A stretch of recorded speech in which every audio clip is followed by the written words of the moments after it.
மேதகு முன்னாள் ஆளுநர், கேரள ஆளுநர், எங்கள் குடும்ப நண்பர் திரு சதாசிவம் அவர்களே, எனக்கு நீண்ட நெடுங்காலமாக நண்பராகவும் எங்கள் குடும்பத்தில் ஒருவராகவும் இருந்து கொண்டு எங்களுக்கு அவ்வப்பொழுதெல்லாம் ஆலோசனை கூறி வருகின்ற முன்னாள் டிஜிபி பாசத்திற்குரிய காளிமுத்து அவர்களே மற்றும் எங்களது அழைப்பினை ஏற்று வருகை தந்திருக்கின்ற ஆண்டோர்களே, சான்றோர்களே, ரோட்டரி நண்பர்களே, மருத்துவ நண்பர்களே, திருப்பூர் வாழ் பெரியோர்களே, திருப்பூர் ஏற்றுமதி மற்றும் பின்னலாடை தொழில் அதிபர்களே, சகோதர சகோதரிகளே, உங்கள் அனைவரையும் வரவேற்கின்ற முகத்தான் நான் உங்கள் முன்னால் நிறுத்தி கொண்டிருக்கின்றேன். எனக்கு பேசுவதற்கு சில தடை வந்தது. காரணம், ஐயாவுடைய காணொலியை பார்த்த பொழுது நான் மெய் மறந்து மெய் சிலித்து என்னால் தொடர்ச்சியாக பேச முடியவில்லை. நீங்கள் எல்லாம் நினைக்கலாம், 48 ஆண்டுகளுக்கு முன்பு மறைந்த திரு CS ஆறுமுகம் ஐயா அவர்களுக்கு ஏன் இன்று விழா எடுக்க வேண்டும் என்று. இந்த விழா எடுப்பதின் நோக்கமே அவருடைய புகழை மற்றவர்களுக்கு எடுத்துச் சொல்வதற்காக அல்ல. எத்தனையோ தந்தைமார்கள், தாய்மார்கள், பெற்றோர்கள் அவர்களுடைய குழந்தைகளுக்கு தங்களது ரத்தத்தை சிந்தி தியாகம் செய்து அவர்களை மேலுக்கு கொண்டு வருகிறார்கள். பல குடும்பங்களை பார்த்தால் எப்பொழுதே சொல்வார்கள், தந்தை சொல் மிக்க மந்திரம் இல்லை, தாயில் சேர்ந்த கோயிலும் இல்லை என்று. அப்படிப்பட்ட பெற்றோர்களை ஒவ்வொரு மகனும் ஒவ்வொரு மகளும் நினைத்து அவர்கள் என்ன செய்தார்கள் அவர் வாழ்க்கையிலே என்று ஒரு குறிப்பெடுத்து தருணம் வரும்பொழுது அவர்களை நினைவு கூற வேண்டும். அதற்காகத்தான் இந்த விழாவை எடுத்தோம். இந்த என்னுடைய அன்புக்குரிய ஐயா தெய்வ திரு ஆறுமுகம் அவர்களுக்கும் தெய்வ திரு பள்ளியம்மாள் அவர்களை பற்றியும் நாங்கள் ஒரு நூல் எழுத வேண்டும் என்றால் 10 வால்யூம் எழுதினால் கூட அது போதாது. காரணம், அவருடைய ஒவ்வொரு நாள் செய்தியும் ஒவ்வொரு செய்தியும் ஒரு படிப்பினை, ஒரு பாடம். நாங்கள் ஒரு குறுகிய காலத்திலே அனைவருக்கும் எளிதில் படிக்க வேண்டும் என்று நினைத்துதான் ஒரு 120 பக்கம் உள்ள ஒரு நூலை எழுதியுள்ளோம். இந்த சிறப்பு நூலை எழுதுவதன் நோக்கமே அந்த சிறப்பு நூலை படித்த ஒவ்வொரு மகன்களும் மகள்களும் தங்களுடைய குடும்பத்திலே அவர்கள் பெற்றோர்கள் ஆற்றிய சேவைகளை எல்லாம் நினைவு கூர்ந்து நீங்களும் அதை பின்பற்ற வேண்டும். அவருடைய ஆசையும் வேண்டும். God cannot be everywhere. That's why they created mothers என்று சொல்வார்கள். அப்படி ஒரு அம்மாவையும் ஒரு அப்பாவையும் யாரெல்லாம் வணங்கி மகிழ்கிறார்களோ அவர்கள்தான் உலகத்திலே சிறந்து வாழ்வார்கள். கருட புராணத்தில் கூட சில வரிகள் வருகிறது. யார் ஒருவர் பெற்றோரை வணங்குகிறார்களோ அவர் கடவுளுக்கே போக வேண்டாம் என்று சொல்கிறார்கள். இந்த கருட புராணம் படித்தவர்களுக்கு தெரியும். அது சமஸ்கிருதத்தில் இருக்கிறது. அதில் 4 வரிகள் நாங்கள் அதை தமிழாக்கம் செய்து உங்களுக்கெல்லாம் கொடுக்க இருக்கின்றோம். காரணம் என்னவென்றால், இங்கே இப்பொழுது சூழ்நிலையிலே பரபரப்பான சூழ்நிலை, எல்லோருமே ஹரிபரி காட்கரி ஒரி என்றெல்லாம் இருக்கின்ற சூழ்நிலையிலே ஒரு பெற்றோரை வணங்குவது என்பது ஒரு முக்கியமான விஷயம். பெற்றோர்கள் செய்த தியாகங்களை நினைவுறுவது ஒரு முக்கியமான விஷயம். இப்படி நீங்கள் செய்தால்தான் பேரன்களும் கொள்ளு பேரன்களும் பேத்திகளும் உங்களையும் நினைப்பார்கள். அந்த ஃபேமிலி வேல்யூஸ் என்பது நாளடைவிலே குறைந்து கொண்டே இருக்கிறது. அதற்காகத்தான் இந்த விழாவை எடுத்துள்ளோம். இந்த விழாவிலே முக்கியமாக வள்ளுவர் சொல்வார், தோன்றி புகழோடு தோன்றுக, அதில் தோன்றாமை நன்று என்று சொல்வார். அப்படி ஒரு குக்கிராமத்திலே பிறந்து ஒரு பட்டதாரியாகி காவல்துறையிலே சேர்ந்து எத்தனை அரிய சாதனைகளும் செய்தார் என்பதற்காகத்தான் அவரை நினைவு கூறுகிறோம். ஆறுமுகம் என்ற காவல் செம்மலுக்கு ஆறுமுகம் என்பது ஒரு அரிய முகம். ஆறுமுகம் முதலிலே கள்ளமற்ற எளிய முகம், அதான் QR கோட் எனப்படுறதெல்லாம். அப்படி சொன்னாதான் புரியும். இந்த QR கோட் வழியாக போய் பார்த்தால் மற்ற 5 முகங்கள் தெரியும். என்னென்ன முகம்? ஒன்று குடும்பத் தலைவர் என்ற முகம், 2வது கடமை தவறா காவல்துறை முகம், 3வது இளைஞர்களுக்கு வழிகாட்டுகின்ற முகம், 4வது ஆன்மீக பணியும் முகம், 5வது உறவு கை கொடுக்கும் உத்தம முகம். ஆக இந்த 6 முகம் அரிய முகம் அவர்களை பற்றி நீங்கள் காணொலியில் பார்த்திருப்பீர்கள். உங்களுக்கு நூல்களிலும் அதில் எழுதியிருக்கிறோம்.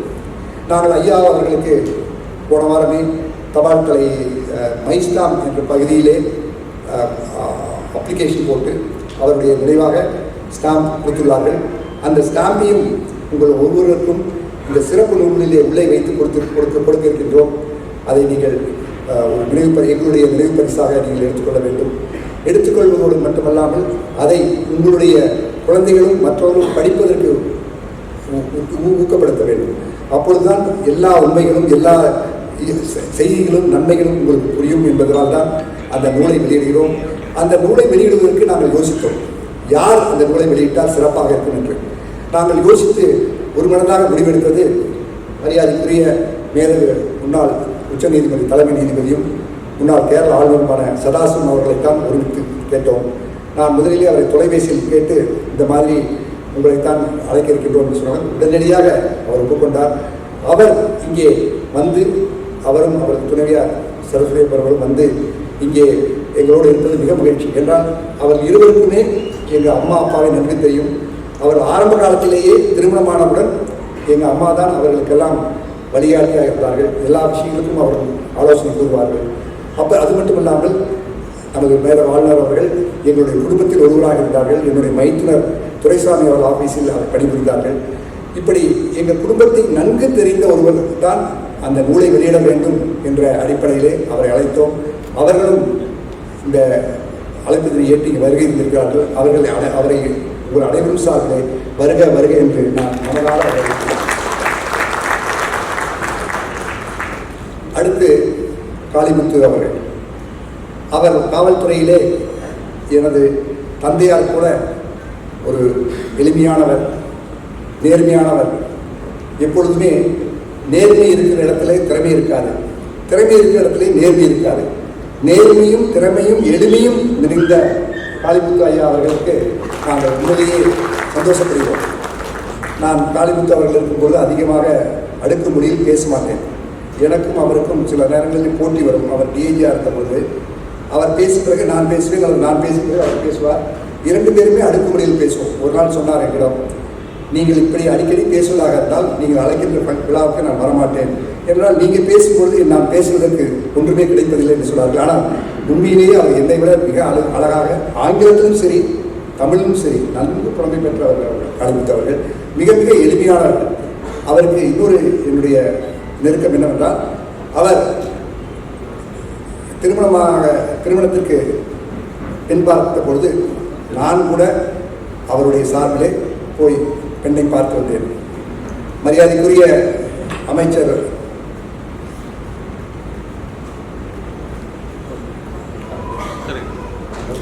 திரு சுவாமிநாதன் அவர்கள் வந்திருக்கிறார்கள். இந்த கோட் ஆஃப் கான்டக்ட் அப்படின்னு சொல்றதுனால நாங்கள் அவரை கேட்டபோது இந்த எலெக்ஷன் முடிஞ்சால் கூட கோட் ஆஃப் கான்டக்ட் இருக்கிறதுனால அவருக்கு வர்றதுக்கு கொஞ்சம் வந்தார். இருந்தாலும் எங்கள் குடும்பத்து மேலே அவ்வளவு அன்பு வச்சு வந்திருக்காரு. அவரை உங்கள் அடையும் சார்பிலே மந்திரியாக இல்லை, எங்கள் குடும்ப நண்பராக வரவேற்கிறேன். காளிமுத்து அவர்களுக்கு பெண் பார்த்ததுக்கு நாங்கள்லாம் போனோம். ஆந்திராவில் பார்த்தோம். அவங்க சாரதா அவர்கள் ரொம்ப எப்படி எங்கள் அம்மா மாதிரி காளிமுத்து அவர்கள் குடும்பத்தை அவங்க தான் பார்த்துக்கிறாங்க. இதெல்லாம் ஒரு உதாரணம். ஒரு பெற்றோர் நமது சதாசிவம் அவர்களும் அவங்க துணைவியாரும் எப்படி இருக்கிறார்கள், காளிமுத்து அவர்களும் அவருடைய துணைவியாரும் எப்படி இருக்கிறார்கள், எங்கள் அப்பாவும் அம்மா எப்படி இருக்கிறார்கள். இந்த மாதிரி நிறைய உதாரணங்கள் நீங்கள் பார்க்கணும். முன்னெல்லாம் சொல்லுவோம் வள்ளுவரும் வாசுகி போலன்னு, அதெல்லாம் வேண்டியது இல்லை. வள்ளுவர் வாசுகியெல்லாம் போய் ரொம்ப நாள் வச்சு. காளிமுத்து சாரதா போல, சதாசிவம் சரஸ்வதி போல, அப்படி ஆறுமுகம் பழனியம்மாள் போல உங்கள் வீட்டிலும் இருக்கின்ற அம்மா அப்பாவை வணங்குங்கள். அதுதான் முக்கியம் என்று கூறி உங்கள் அனைவரையும் வருக வருக என்று மீண்டும் வரவேற்று, இன்று காலை நாங்கள் ஐயா நினைவாக அடிக்கடி மருத்துவ முகாம் நடத்துவோம். எப்படி ஐயா இறந்தபொழுது ஹார்ட் அட்டாக் முதல் முறை ஹார்ட் அட்டாக், 2வது முறை ஹார்ட் அட்டாக், 3வது முறை ஹார்ட் செயலிருந்து கார்டியாக் அரெஸ்ட் வந்தது. நான் அப்பொழுது மருத்துவக் கல்லூரியிலே மேற்படிப்பு படித்துக் கொண்டிருக்கின்றேன். அப்பொழுது உயரிய சிறப்பு மருத்துவமனையே சென்னை அரசு மருத்துவக் கல்லூரி மருத்துவமனை தான். அப்போல்லாம் ஸ்பெஷல் ஹாஸ்பிட்டல் அப்போல்லாம் இல்லை. இந்த மாதிரி நவீன கருவிகளும் இல்லை, வசதியும் இல்லை. என்னுடைய கண் முன்னாலேயே அப்பா இறந்தார். 25 டாக்டர்கள் போராடியும் அவரை காப்பாற்ற முடியவில்லை. அதை நினைத்துத்தான் நான் அன்றே முடிவு பண்ணேன், இந்த திருப்பூரில் மருத்துவமனையிலே கண்டிப்பாக ஹார்ட் பேஷண்ட்ஸ்க்கெல்லாம் காப்பாற்ற வேண்டும் என்று அப்பாவை நினைத்து இதுவரை இன்னொரு ஆசையோடு ஆயிரக்கணக்கான heart attack, heart arrest patient எல்லாம் காப்பாற்றியிருக்கிறேன் என்றால் அது என்னுடைய அப்பாவுடைய ஆசைதான்.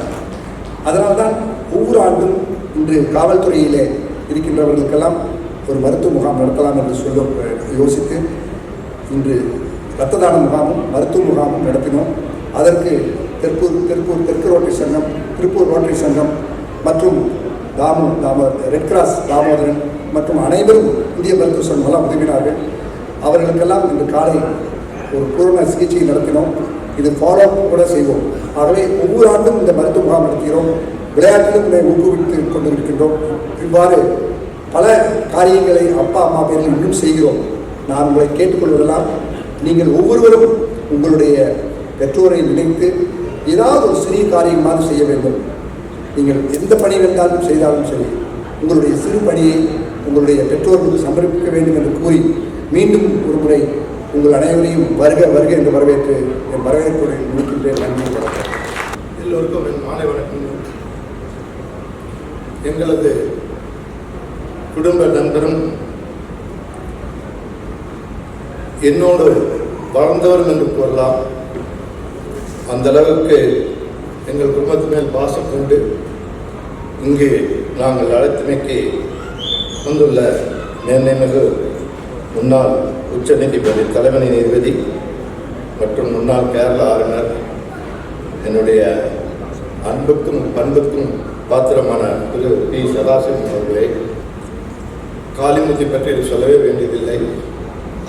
அவர் அன்று நான் பேசும்போது சொன்னேன், நாங்கள் திருப்பூரிலிருந்து போனால் எங்களுக்கு ஒரு தங்கும் இடமும் ஓசரிக்கு ஒரு இடம் இருக்கிறது என்றால் அது திரு காளிமுத்து அவர்களுடைய வீடுதான். நான் சொன்னேன் பொழுதெல்லாம் கோயம்புத்தூர் போனால் நாங்கள் திரும்பி வந்துவிட வேண்டியிருக்கிறது, எங்களுக்கு அப்படி உபசரிக்க ஒரு திரும்பில்லை என்று அவரிடம் சொல்லி, அந்த அளவுக்கு ஒரு பாசமிக உள்ளவர். எங்களுக்கு பொதுவாகவே எங்கள் அண்ணந்தம்பிகளுக்கு ஒரு காக்கி உடை, ஒரு போலீஸ் அதிகாரினாவே நாங்கள் ரொம்ப அவங்க மேலே பாசத்தோட பழகணும். அதே மாதிரி அந்த அதிகாரிகள் எங்களோட பழகினாங்க. ஏன்னா அதுக்கு முக்கிய முழு காரணம் எங்களுக்கு தான்.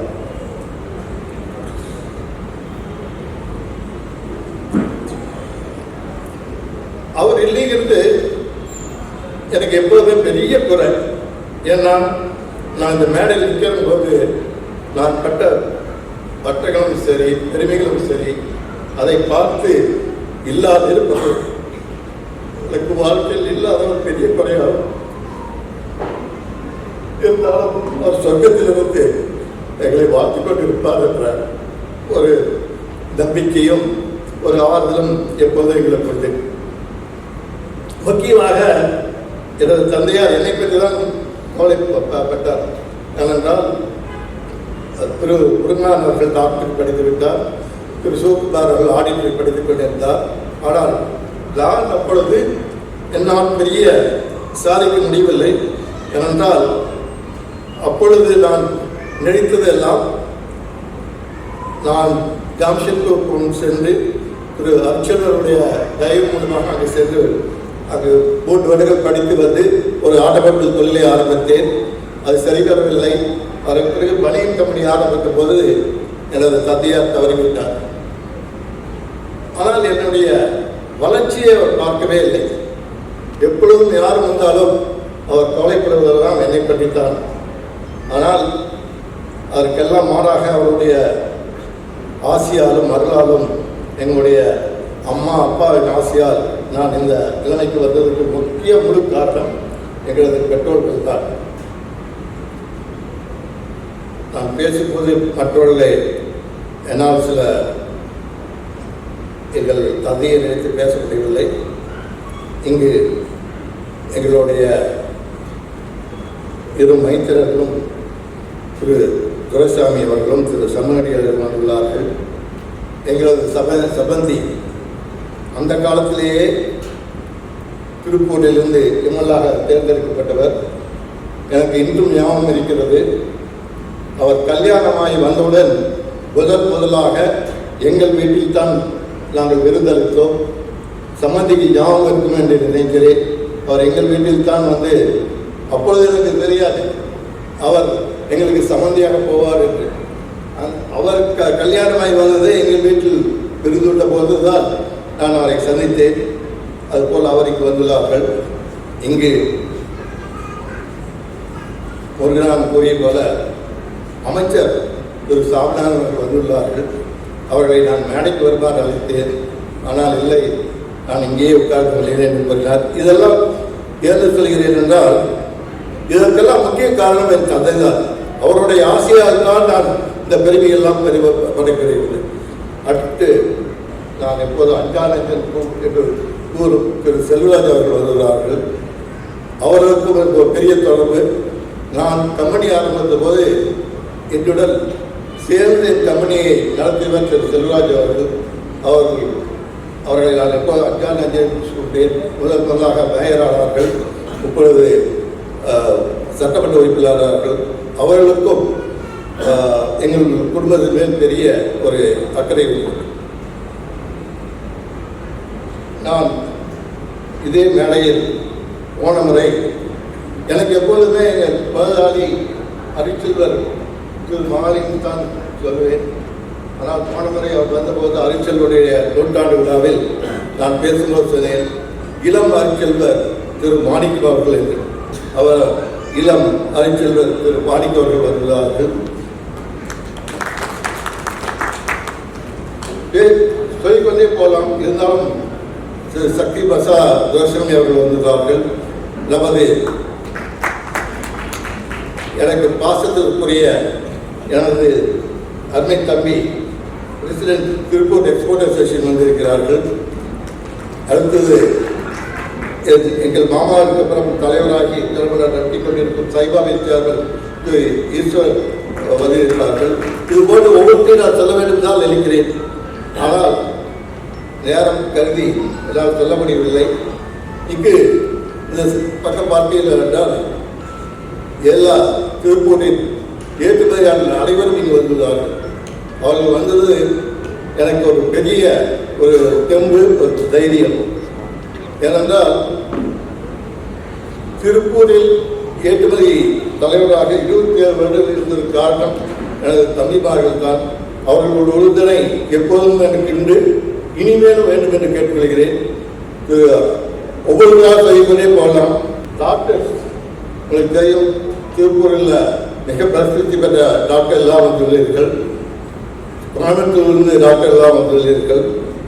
எல்லாத்தோடும் மேலாக எங்களது செட்டிக்காபாலத்திலிருந்து எங்களது சொந்த எல்லோரும் வந்துள்ளீர்கள். அந்த சொந்தங்கள் தான் எங்களுக்கு பெருமையை சேர்க்கிறது. ஏனென்றால் எங்கள் தந்தையை கொடுத்த ஊர் செட்டிக்காபாளையம். அங்கிருந்து வந்தவர்களுக்கு எல்லாருக்கும் எனது மனமார்ந்த வார்த்தைகளை தெரிவித்துக் கொள்கிறேன். திரு முருகராமன் பேசும்போது சொன்னார், ஒரு குடும்பம் எப்படி இருக்க வேண்டும் என்று, ஒவ்வொன்றும் மகனும் மகளும் எப்படி இருக்க வேண்டும் என்று. நீங்கள் யாரையும் பின்பற்ற வேண்டாம், எங்கள் குடும்பத்தை பின்பற்றுங்கள். நாங்கள் 5 பேர் வாழ்ந்த விதம் முக்கிய முழு காரணம் எனது தாய் தந்தையர்கள் தான். அவர்களுடைய ஆசையாலும் அவர்களுடைய வழிகாட்டினால்தான் நாங்கள் 5 பேரும் இங்கே சிறந்து வழங்குகிறோம் என்று சொன்னால் எல்லா திறமையும் என் தாய் தந்தையருக்கே சேரும். அதுபோன்று ஒவ்வொருத்தரும் தங்களுடைய தாய் தந்தையை மதித்து வாழுங்கள். எல்லாத்தை விட நாங்கள் மிகவும் பெருமைப்படுவது எங்களுக்கு கிடைத்த மைத்துனர்கள் 2 பேரும் சரி. அவர்களை மைத்திரனாக நாங்கள் நினைக்கவில்லை. எங்கள் குடும்பத்தில் திரு துரைசாமி அவர்கள் முதல் மகனாகவும் 3வது மகனாக திரு சண்முகவடிகளில் தான் நாங்கள் நினைக்கிறோம். அதே போன்று எங்களுடைய தந்தையார் தாயின் ஆசியார் எங்களுக்கு கிடைத்த மகள்களும் சரி, மகன்களும் சரி, முக்கியமாக பேரன்மார்களும் சரி, எல்லோரும் நாங்கள் ஒரு கொடுத்து வைத்தவர் என்று சொல்லுவதென்றால் ஒரு குடும்பம் அமைவதற்கு பெரியோர்களோட ஆசி வேண்டும். அந்த ஆசையை நாங்கள் எல்லோரும் கிடைக்க பெற்றோம் என்று சொல்லிக்கொண்டு என்னால் இதற்கு மேல் பேச முடியவில்லை. ஏனென்றால் எங்கள் தந்தையார் இங்கிருந்தால் எப்படி இருக்கும் என்று எப்பொழுதுமே நான் நினைத்து கொண்டு, ஆனால் இந்த 100வது ஆண்டு விழாவை நினைத்து நான் பெருமைப்படுகிறேன். எங்களது தந்தையாரும் சரி, தாயாரும் சரி, எங்கிருந்தாலும் எங்களை வாழ்த்திக் கொண்டே இருப்பார்கள். அவர்களுடைய ஆசையை நமக்கு மாத்திரமல்ல, இங்குள்ள கொங்கு மண்டல ஒவ்வொருத்தருக்கும் எங்களது தாப்பனாரை பற்றி தெரியும். இங்கே சில பேர் வந்துள்ளார்கள். டாக்டர் முருகனான் சொன்னார், அவர்களும் 2 வார்த்தை பேச வேண்டும் என்று சொன்னார்களாம். ஏனென்றால் அவர்கள் எல்லாம் எங்கள் வீட்டில் வந்து தங்கி படித்து எங்கள் தந்தையார் மூலமாக காலேஜில் இடங்களுக்கு பயன்பெற்று வருகிறார்கள். அதனால் ஒவ்வொருத்தரும் நீங்கள் பெரிதாக மதிக்கக்கூடிய இந்த பெரும் பெற்றோர்களுடைய 100ஆண்டு விழாவை எல்லோரும் நீங்கள் வந்து சிறப்பித்ததற்கு என் மனமார்ந்த கைகூப்பி நன்றியை தெரிவிக்கிறேன். நன்றி, வணக்கம். காவல்துறையில் ஒரு கலங்கரை விளக்கு தெய்வ திரு CS ஆறுமுகம், SP காவல்துறை கண்காணிப்பாளர்.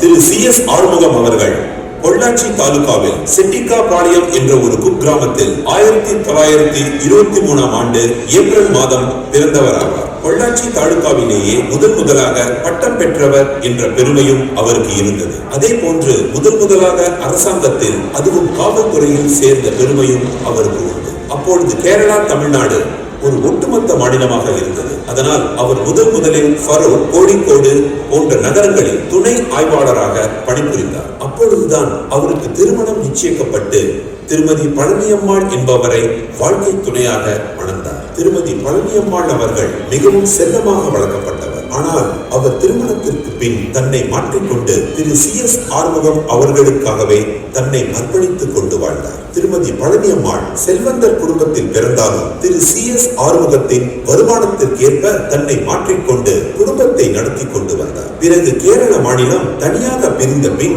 திரு CS ஆறுமுகம் அவர்கள் திருப்பூருக்கு முதலாக பணியை மாற்றிக்கொண்டு வந்தார். பணியில் சேர்ந்த முதல் நாளிலிருந்து அவருடைய கொள்கை, கடமை, கண்ணியம், கட்டுப்பாடு, அதைத்தான் வாழ்நாள் இறுதி வரை கடைபிடித்த பெருமை அவருக்கு சேரும். அவர் எங்கிருந்தாலும் தன்னுடைய மனைவியின் விருப்பத்திற்கேற்ப விருந்தோம்பலில் சிறந்து விளங்கினார். அவர் கோவையில் இருந்த போதும் சரி, திருப்பூரில் இருந்த போதும் சரி, மாற்றலாகி சென்னை சென்ற போதும் சரி, அவர்கள் இல்லத்தில் எப்பொழுதும் 6 நபர்களாவது உதவியை நாடியிருப்பார்கள். அது மட்டுமின்றி அவர்கள் அங்கு தங்கவும் செய்வார்கள். அவருக்கு வேண்டிய எல்லா வசதிகளையும் இருவரும் சேர்ந்து செய்து கொடுப்பார்கள். திரு CS ஆறுமுகம் அவர்கள் ஒரு திறன் வாய்ந்த காவல் அதிகாரி என்பதால் எந்த இடத்தில் லா அண்ட் ஆர்டர் பிரச்சனை இருக்கிறதோ அந்த ஊருக்கு அவரை மாற்றுவார்கள். அதனை மிக திறமையாக சரி செய்து முடிப்பார். இதனால் பல மாவட்டங்களில் பணியாற்றி இருக்கிறார்.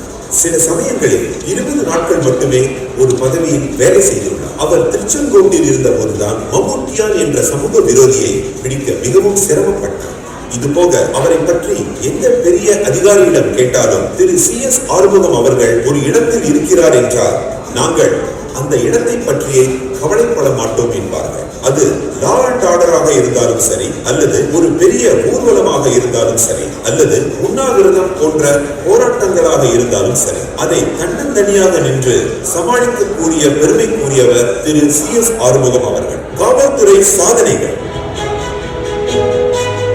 உயர்திரு CS ஆறுமுகம் அவர்கள் கடமை, கண்ணியம், கட்டுப்பாடு என்ற காவல்துறை மந்திரத்திற்கு முற்றிலும் பொருத்தமான ஒரு எடுத்துக்காட்டாக வாழ்ந்தவர். அவருடைய கடமையையும் கண்ணியத்தையும் கட்டுப்பாட்டையும் வெளிப்படையாக நிறுவுவதற்கு எத்தனையோ நிகழ்ச்சிகள் நடந்தன. காவல்துறையில் இந்த 3 தாரக மந்திரத்தையும் நிலைநாட்டக்கூடியவராக உயர்திரு CS ஆறுமுகம் அவர்கள் இருந்தார் என்பது யாராலும் மறுக்க முடியாத உண்மை. அவரது காவல்துறை பணியில் திருப்பூர் மிக முக்கியமான ஊராக இருந்தது. காரணம், திருப்பூர் தொழிற்சாலைகள் நிறைந்த ஊர் என்பதால் அப்போதெல்லாம் தொழிற்சங்க பிரச்சனைகள் மிகுதியாக இருந்தது.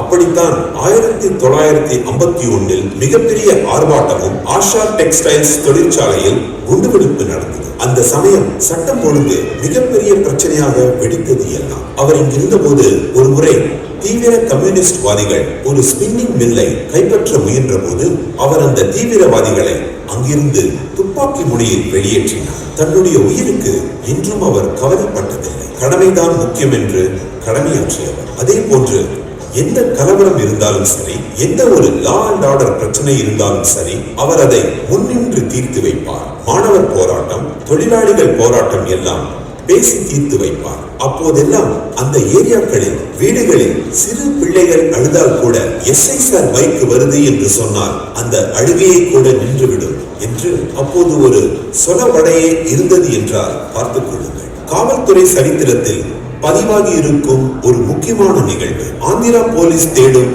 மிக பெரிய குற்றவாளிகள், நக்சலைட்டுகள். அவர்கள் ஆந்திராவின் வெவ்வேறு ஏரியாக்களில் இருந்து அனைவரும் ஒன்றாக சந்திக்க வேண்டும் என்பதற்காகவே சென்னைக்கு மிக ரகசியமாக வந்து அதிக கூட்டமில்லாத ஏரியாவில் இப்படி ஒரு வீடு எடுத்து தங்கியிருக்கின்றனர். அவர்கள் அப்படி வந்த தகவல் தெரிந்து அவர்களை எந்த உயிர் சேதாரமும் இன்றி கூண்டோடு பிடிக்கும் நோக்கில் திட்டமிட்ட அதிகாரி ஆறுமுகம் அவர்கள். குற்றவாளிகள் அசந்து தூங்கும் ஒரு நேரத்தை தேர்வு செய்து கொண்டு தன் சகாக்களுடன் காத்திருக்கிறார். ஒரு சிறு சத்தம் இல்லை, துப்பாக்கி வெடிக்கும் சத்தம் இல்லை, குண்டுமழை பொழியவில்லை, அடிதடியோ உருளுதலோ எதுவும் இல்லை. அந்த அளவுக்கு சத்தமின்றி, எதிர்பார்ப்புகள் எதுவுமின்றி குற்றவாளிகள் அசந்த நேரத்தில் மிக கச்சிதமாக நடந்து முடிந்தது அந்த கைது. இந்த சாதனையை ஆறுமுகம் அவர்கள் நிகழ்த்தினார் என்பதால் அந்த வருடம் அவருக்கு இந்திய ஜனாதிபதியின் மதிப்பிற்குரிய விருது கூட தரப்பட்டது. அடுத்த 2வது வருடம் தமிழக அரசின் அண்ணா முதல்வர் விருதும் கூட ஆறுமுகம் அவர்களுக்கு வழங்கப்பட்டது. தமிழக அரசு அண்ணா முதல்வர் விருதினை வழங்க துவங்கிய முதல் வருடத்திலேயே அவர் அந்த விருதை பெற்றார் என்பது கூடுதல் சிறப்பு. ஏற்கனவே மத்திய அரசின் ஜனாதிபதி விருதே வழங்கப்பட்டு விட்டதே, அதனால் மாநில அரசின் விருதும் ஏன் அவருக்கே வழங்க வேண்டும் என்று கூட ஒரு சிலர் இது பற்றி சொன்னார்கள். ஆனால் தமிழக அளவில் சாதனைகள் செய்த ஆறுமுகம் அவர்களுக்கு உரிய மரியாதையும் அங்கீகாரமும் வழங்கியே ஆக வேண்டும் என்று கருதி தமிழக அரசின் அண்ணா முதல்வர் விருதும் இவருக்கு கலைஞர் ஆட்சி காலத்தில் வழங்கப்பட்டது. இதுபோல் ஒரு சேர மத்திய அரசின் விருதும் மாநில அரசின் விருதும் சேர்ந்து பெற்ற ஒரே காவல்துறை அதிகாரி அப்போது வேறு யாரும் இல்லை என்கிறார்கள். அதே போல் Anna medal, CM medal, president medal, governor medal என்று எல்லா மெடல்களையும் வாங்கி காவல்துறைக்கு பெருமை சேர்த்தவர் அவர். அவரின் வெற்றிக்கு முக்கிய காரணம் தன் பதவியை உயிருக்கும் மேலாக நினைத்து பணியாற்றினார். உயர் அதிகாரிகள் தொலைபேசியில் அழைத்தாலும் கூட எழுந்து நின்றுதான் பேசுவார். அந்த அளவிற்கு தன் பணியையும் காவல்துறையையும் மதித்தார். பின்னர் கோவையில் சிறப்பு பிரிவு இன்ஸ்பெக்டர் ஆனார். அந்த சமயத்தில் 3 ஜில்லாவிற்கு அவர்தான் இன்ஸ்பெக்டர். முக்கியமான சவாலான நுணுக்கமான பணிகள் எல்லாம் அவருக்கு தான் கொடுக்கப்பட்டது. அப்போது ஐஜி திரு அருள், ஐஜி திரு மகாதேவன் மேலதிகாரியாக இருந்தார்கள். பின்னர் கோவையில் லஞ்ச ஒழிப்பு துறையில் பணியாற்றினார். திரு ஆறுமுகம் அவர்கள் சென்னையில் இருக்கும் போது அவருக்கு காவல்துறையில் மிகப்பெரிய கீ போஸ்ட் தந்திருந்தார்கள். தமிழக உளவுத்துறையில் அசிஸ்டன்ட் கமிஷனராக இருந்தார். பொதுவாக உளவுத்துறையில் அசிஸ்டன்ட் கமிஷனர்கள் என்று பலர் இருந்தாலும் கூட அவர்கள் அந்த குறிப்பிட்ட பகுதி சம்பந்தப்பட்ட பணியில் தான் இருப்பார்கள். ஆனால் ஆறுமுகம் அவர்களுக்கு சென்னை மாநகர் முழுக்கவே கவனிக்கும் பொறுப்பு இருந்தது. இன்னும் ஒரு முக்கியமான விஷயம், தமிழகத்தின் மிகப்பெரிய ஆளுமை மிக்கவர்களாக மரியாதைக்குரிய முன்னாள் முதல்வர்கள் எம்ஜிஆர் மற்றும் கருணாநிதி என இருவருமே மிகவும் மதித்த ஒரு அதிகாரியாக ஆறுமுகம் இருந்தார். பொதுவாக இந்த 2 திராவிட கட்சிகளுமே ஒன்றுக்கொன்று எதிர்கட்சிகள் என்பதால் இவர்களில் ஒரு தலைவருக்கு பிடித்த அதிகாரி இன்னொரு தலைவருக்கு நெருக்கமாக இருக்க முடியாது. ஆனால் அந்த விதிவிலக்கு ஆறுமுகம் அவர்களுக்கு இருந்தது. அதற்கு காரணம் அவரது அந்த நேர்மையான தைரியமான நடவடிக்கைகளால் இந்த 2 தலைவர்களிடமே அவருக்கு பெரிய மரியாதையும் நெருக்கமும் கிடைத்ததுதான். சவாலான பணிகளை கண்டு அவர் அஞ்சியதே இல்லை. சிங்கார வேலர் ஐஜி அவர்கள் ஆறுமுகம் அவர்களை அழைத்து, சூலூரில் ரவுடிகள் அதிகமாக இருப்பதால் சட்ட ஒழுங்கு சீர்கெடுகிறது, நீங்கள் இங்கு சார்ஜ் எடுத்து இதனை சரி செய்ய வேண்டும் என கேட்டுக்கொண்டார். அப்பணியை ஏற்றுக்கொண்டு 2 மாதத்தில் அனைத்து பிரச்சனைகளையும் சரி செய்துவிட்டு திரும்பினார். பணத்திற்கு அடிப்பணியாதவர் சென்னையில் ஏசிஎஸ் ஆக இருந்தபோது, அப்போது எமர்ஜென்சி காலம், அப்போது நிறைய கள்ள கடத்தல்காரர்களை கைது செய்ய வேண்டிய ஒரு நிலை. அதற்காக தினமும் இரவு 10 மணிக்கு மேல் அவர் டீமுடன் சென்று கள்ள கடத்தல்காரர்களை அடையாளம் கண்டு அவர்கள் வீட்டிற்கோ அல்லது அலுவலகத்திற்கோ சென்று நடவடிக்கை எடுப்பார். அப்படி ஒரு கள்ள கடத்தல்காரனை பிடிக்க இரவில் சென்றபோது அங்குள்ள பெண்கள் பெட்டி நிறைய வைர நகைகளையும் பணத்தையும் வைத்து, இதை எடுத்துக் கொள்ளுங்கள், இந்த ஒரு இரவு என் கணவரை கைது செய்யாதீர்கள் என கெஞ்சி கேட்டுள்ளார்கள். ஆனால் அதற்கெல்லாம் மனம் மாறாமல், பணத்திற்கு அடிபணியாமல் அவர்களை கைது செய்து அவர் கடமையை திறமையாக செயல்படுத்தியுள்ளார். நேர்மை காரணமாக கரார் காட்டுபவர்களின் இன்னொரு பக்கம் பார்த்தால் மிகவும் கருணையுடன் பிரியமுள்ளதாக இருக்கும். காவல் அதிகாரி திரு ஆறுமுகம் கூட தன் மக்களிடம் அப்படித்தான் அரவணைக்கும் உணர்வோடு இருந்திருக்கிறார். தமிழ்நாடு அரசு இவருக்கு சென்னையில் மற்றும் கோவையில் வீட்டு மனைகள் வழங்கியது. அதை வேண்டாம் என்று எழுதி கொடுத்து விட்டார். அவரின் நேர்மை தவறாத கடமைக்கு இதுவும் ஒரு எடுத்துக்காட்டு. தமிழகத்தில் எங்கொரு பிரச்சனை என்றாலும் திரு ஆறுமுகம் அவர்களை அனுப்புங்கள், அவர் அதை சரி செய்து விடுவார் என்று சொல்லுவார்கள் என்று நான் பார்த்தேன். அந்த அளவுக்கு திறமை, நேர்மை இரண்டும் இருந்தது அவரிடத்தில். 52 ஆண்டுகள் தான் வாழ்ந்திருக்கிறார். ஆனால் அந்த 52 ஆண்டுகளில் 100 ஆண்டுகளாகியும் இன்றும் நினைவு கூறும் அளவுக்கு வாழ்ந்திருக்கிறார்கள் என்றால் வாழ்வாங்கு வாழ்ந்திருக்கிறார்கள் என்று கொள்ள வேண்டும். அவருடைய புகழ் என்னாலும் நிலைத்திருக்க வேண்டும் என்று கூறி இந்த வாய்ப்பளித்ததற்கு நன்றி கூறி விடைபெறுகின்றேன். அனைவருக்கும் வணக்கம். விளையாட்டு ஆர்வம். திரு CS ஆறுமுகம் விளையாட்டில் மிகுந்த ஆர்வம் கொண்டவராகவும் கலந்து கொள்ளும் அத்தனை விளையாட்டிலும் சாம்பியனாகவும் விளங்கினார். காவல்துறை விளையாட்டு போட்டிகள், துப்பாக்கி சுடுதல், பேட்மிண்டன், த்ரோ பால், முக்கியமாக ஷாட் புட் மற்றும் 100 மீட்டர்ஸ் விளையாட்டிலும் சாம்பியனாக விளங்கினார். அவர் கலந்து கொள்கிறார் என்றாலே மற்ற அதிகாரிகள் எங்களை முன்னாலே ஓட விடுங்கள், ஏனென்றால் ஆறுமுகம் கலந்து கொள்கிறார் என்று கூறுவார்கள். குடும்பம். திரு CS ஆறுமுகம் திருமதி பழனியம்மாள் ஆதர்ச தம்பதிக்கு 5 பிள்ளைகள். அவர்களில் முதல் மகன் சக்திவேல், அவருக்கு பின்னால் 2 தம்பிகள் முருகநாதன், சிவகுமார், 2 தங்கைகள் முத்துமணி மற்றும் கலாவதி. எப்பொழுதுமே அவர் ஆடம்பரத்தில் கொஞ்சம் கூட ஈடுபட்டதில்லை. அவர் தன் பிள்ளைகளுக்கு சொல்வதெல்லாம் தாம் வாழும்போது ஒழுக்கத்துடனும் கட்டுப்பாட்டுடனும் கடமையுடனும் வாழ வேண்டும், எல்லார் மேலேயும் அன்பை செலுத்தணும், நியாயமாக இருக்கணும் என்றுதான் கூறுவார். அதன்படி அவர்கள் வாழ்ந்தும் காட்டினார்கள். தீரமிக்க தந்தை, அவருடைய எளிமை, அவருடைய கம்பீரம், அவருடைய ஆற்றல், அவருடைய யோசிக்கும் திறமை, அவருடைய கட்டுப்பாடு, இதையெல்லாம் பார்த்துதான் அவரின் பிள்ளைகள் வளர்ந்தார்கள் என்பதால் அத்தனை குணங்களும் அவர்களின் பிள்ளைகளுக்கும் உண்டு. திரு ஆறுமுகம் அவர்களை பார்த்தாலே சமூக விரோதிகள் எல்லாம் அஞ்சுவார்கள். அப்படி இருக்கிறவர் வீட்டுக்கு வந்தால் அன்பாக பாசமாக இருப்பார். 5 பிள்ளைகளையும் ஒழுக்கமாக வளர்ப்பதற்காக கண்டிப்புடனும் நடந்து கொள்வார். அந்த விதத்தில் தான் முதலில் இருந்தே வளர்ந்தார். தங்கள் பணிகளை தாங்களே செய்து கொள்ள வேண்டும், எந்த ஒரு பாரபட்சமும் கிடையாது. அந்த நேரத்துக்குள் செய்ய வேண்டும் என்றால் அந்த நேரத்துக்குள் எல்லாம் சரியாக நடக்க வேண்டும் என்று சொல்வார். பள்ளிக்கு செல்வது என்றால் 9 மணி என்றால் அவர்கள் வீட்டை விட்டு 8:30 மணிக்கு செல்ல வேண்டும் என்பார். பள்ளி சீருடை சுத்தமாக இருக்க வேண்டும், அயன் பண்ணிதான் போட வேண்டும் என்பார். கண்டிப்பாக ஷூவை பாலிஷ் போட்டுதான் அணிந்து செல்ல வேண்டும் என்பார். இது போன்ற சின்ன சின்ன விஷயங்களை கூட அவர் ஒழுக்கமே சிறந்தது என்ற வகையில் அவர்களை வளர்த்தார். நாங்கள் 5 பேரும் வெற்றி பெற காரணம் எங்கள் தந்தையும் தாயாரும் ஆவார்கள். அவர்கள் ஊட்டிய அறிவும் ஆற்றலும் தான் நாங்கள் எல்லோரும் இந்த நிலைக்கு உயர்ந்து வாழ்கிறோம் என்று ஆறுமுகம் அவர்களின் மகன்களும் மகள்களும் நிகழ்ச்சியுடன் தெரிவிக்கின்றனர். ஆறுமுகம் அவர்களின் பக்க பலமாக இருந்து அவர் மீது மிகுந்த பாசமும் அக்கறையும் கொண்டவர் அவரது மனைவி திருமதி பழனியம்மாள் ஆவார். எல்லா வகையான உதவிகளும், கவனிப்பிலும், பாதுகாப்பிலும், மருந்து கொடுப்பதனாலும் சரி, அவருடைய உணவு பழக்கமானாலும் சரி, அத்தனையும் தனி கவனிப்புடன் செய்து கொடுப்பார். ஆறுமுகம் அவர்கள் உடல்நலம் குன்றிய பொழுது அவரின் உடல்நலம் மேம்பட வேண்டும் என்பதற்காக இரவு பகலும் இறைவனை வேண்டிக் கொண்டே இருப்பார். ஆன்மீகம். திரு CS ஆறுமுகம், திருமதி பழனியம்மாள் இருவரும் அதீத கடவுள் பக்தி கொண்டவர்கள்.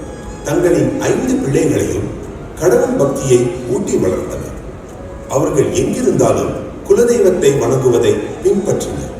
மேலும் ஆறுமுகம் அவர்கள் மிகவும் பரபரப்பான காவல்துறையில் பணிபுரிந்து கொண்டிருந்தாலும் கூட வருடா வருடம் அக்னி நட்சத்திர காலமான சித்திரை மாதத்தில் குடும்பத்தோடு பழனி மலைக்கு சென்று ஒரு வாரம் அங்கேயே தங்கியிருந்து தினமும் பழனி மலையை கிரிவலம் வருவதும் அருள்மிகு முருகனை வழிபடுவதும் அவரது வருடாந்தர பழக்கம். அந்த ஒரு வாரமும் இவர்களது பணி என்பது இறைவனோடு ஒன்றி இருப்பது மட்டும்தான். உதவும் மனம். பிரதிபலன் எதிர்பாராமல் மற்றவர்களுக்கு உதவும் மனம் கொண்டவர் ஆறுமுகம் அவர்கள். அவர்கள் சென்னையில் இருந்தபோது நிறைய நண்பர்களுக்கு, முக்கியமாக கொங்கு நாட்டில் இருந்து வந்த எல்லோருக்கும் அவர்கள் வீட்டிலேயே தங்கி அவர்கள் படிப்பதற்கும் வேலை அளிப்பதற்கும் எல்லா விதத்திலும் உதவியாக இருந்தார்.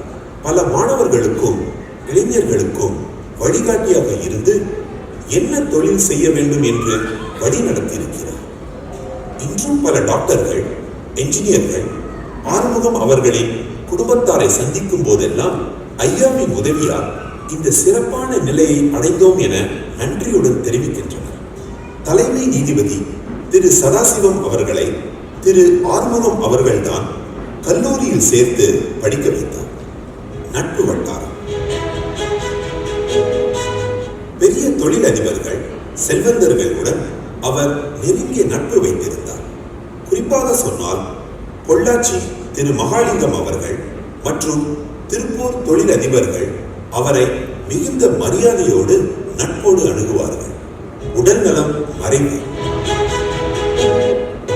காவல்துறை துணை ஆய்வாளராக தன் வாழ்க்கையை கேரளாவில் ஆரம்பித்து திருப்பூர், கோவை, சென்னை என தமிழகம் முழுக்க காவல்துறையின் மிக முக்கியமான பணிகளை பொறுப்பேற்றுக் கொண்ட திரு ஆறுமுகம் அவர்கள் அவர்களது கடமையை தன் உயிருக்கும் மேலாக கருதி அயராது மிகச் சிறப்பாக பணியாற்றினார்.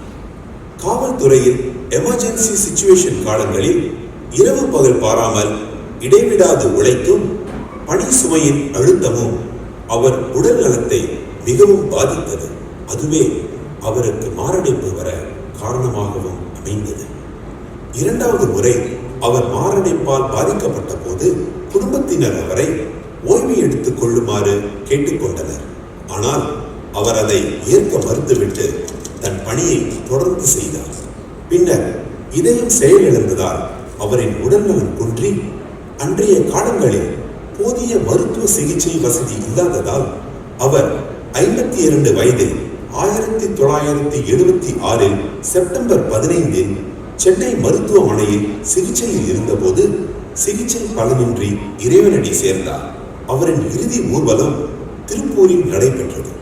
அரசு மரியாதையுடன் 21 துப்பாக்கி குண்டுகள் முழங்க அவருக்கு இறுதி அஞ்சலி செலுத்தப்பட்டது. இவரின் இழப்பு காவல்துறைக்கே பேரிழப்பு என்று டிஜிபி திரு துரை முதலிய அதிகாரிகள் சொல்வதுண்டு.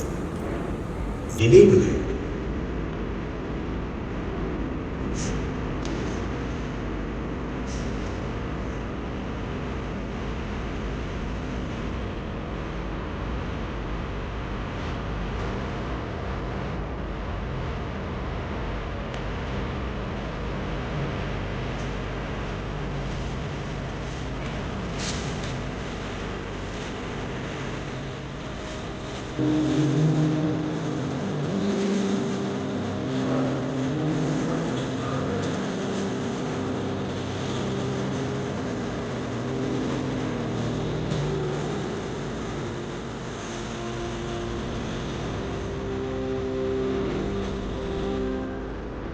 திரு டி.எஸ். ஆறுமுகம் அவர்களின் நினைவாக அவரின் குடும்பத்தினர் ஒவ்வொரு வருடமும் அன்னதானம், மருத்துவ முகாம்கள் மற்றும் பெருமாள் கோவில் அபிஷேகம் செய்து வருகின்றனர்.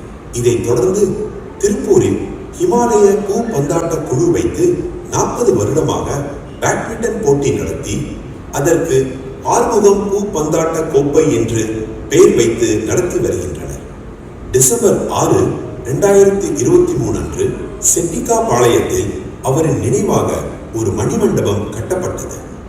அந்த மணிமண்டபம் திறப்பு விழா ஊர் மக்களையும் உற்றார் உறவினர்களையும் அழைத்து முன்னாள் அமைச்சர் கண்ணப்பன் அவர்கள், IG Perumal Swamy, IG Bhavaneeswari, police commissioner SP Badrinath ஆகியோர்கள் கலந்து கொண்டு அந்த மணிமண்டப சிறப்பு விழாவை சிறப்பித்து தெய்வத்திரு ஆறுமுகம் அவர்களை பற்றி புகழ்ந்து பேசினார்கள். CS ஆறுமுகம் அவர்கள் நம்மை விட்டு பிரிந்தாலும் அவரின் பணி சிறப்பும் பொதுநல சேவையும் இன்றும் என்றும் நம் அனைவராலும் போற்றப்பட்டு கொண்டுதான் இருக்கும். அவரின் கொள்கைகளை அப்படியே பின்பற்றி அவரின் ஆசியுடன் அவரின் பிள்ளைகளும் பேர பிள்ளைகளும் சமுதாய நலனுக்காக பல சிறப்பான சேவைகளை செய்து வருகின்றனர். CS ஆறுமுகம் அவர்களின் 100வது பிறந்த நாளான இன்று அவரை வணங்கி அவரின் நல்லாசி பெற்று நம் பணியில் சிறந்து விளங்கவும் பல சமுதாய சேவைகளை முன்னெடுப்போம் என்று உறுதியேற்போம்.